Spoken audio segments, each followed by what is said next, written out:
Medina মুনাওয়ারার কবরস্থান হল জান্নাতুল বাকি। এর মূল নাম হল বাকিউল গারকাদ। এটি মসজিদে নববীর দক্ষিণ পূর্ব দিকে অবস্থিত। মুহাম্মদ সাল্লাল্লাহু আলাইহি ওয়াসাল্লাম হিজরত করে মদিনা আসার সময় জান্নাতুল বাকির স্থান সবুজ বৃক্ষ আচ্ছাদিত ছিল। মসজিদে নববী নির্মাণের সময় তিনি মসজিদের স্থানটি দুজন এতিম শিশুর কাছ থেকে কিনে নেন।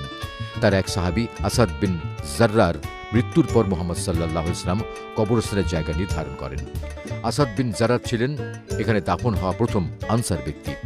উসমান বিন মাজুন এখানে দাফন হওয়া প্রথম মুজাহির ব্যক্তি। পূর্বে এখানে কবরের উপর স্থাপনা ছিল।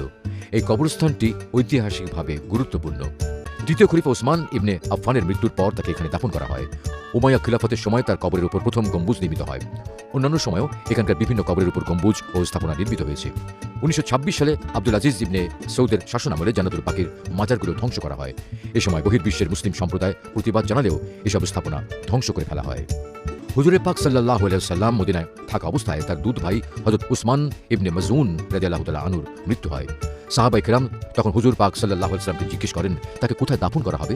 হুজুরে পাক সাল্লাল্লাহু আলাইহি ওয়াসাল্লাম ইরশাদ করেন, আমাকে আদেশ দেওয়া হয়েছে তাকে বাকিউল গারকাদে দাফন করা হবে। মুস্তাদরাকে হাকিম খণ্ড 11 পৃষ্ঠা 193। এভাবেই এই জায়গায় কবরস্থানের জন্য আল্লাহর পক্ষ থেকে নির্বাচিত হয়ে যায়। তারপর কবরস্থান তিন দিকেই প্রশস্ত হতে থাকে, আর আজ তো তা বিশাল জায়গা জুড়ে বিস্তৃত। এখানে মুহাম্মদ সাল্লাল্লাহু আলাইহি ওয়াসাল্লামের অনেক আত্মীয় ও সাহাবীকে দাফন করা হয়েছে। জান্নাতুল বাকির পেছনে একসময় একটি ইহুদি কবরস্থান ছিল। পরবর্তীতে উমাইয়া আমলে তা জান্নাতুল বাকির অংশে পরিণত করা হয়। প্রথম দিকে মসজিদে নববী আর বাকি মাঝখানে হারতুদ দাগওয়াত নামে একটি মহল্লা আবাদ ছিল, যেখানে মসজিদে নববীর খাদেমরা তাদের বংশধর নিয়ে বসবাস করতেন। 1405 হিজরিতে মসজিদে নববী সংস্কারের সময় এই মহল্লাকে অন্য এক জায়গায় স্থানান্তরিত করা হয়। এখন এই জায়গায় মসজিদে নববীর বারান্দা হিসেবে ব্যবহৃত হয়।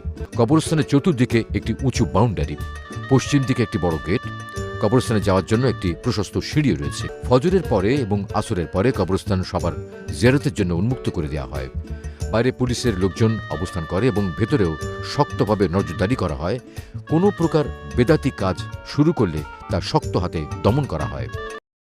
আর এজন্যই এখানে সহজে ভিডিও করতে দেওয়া হয় না।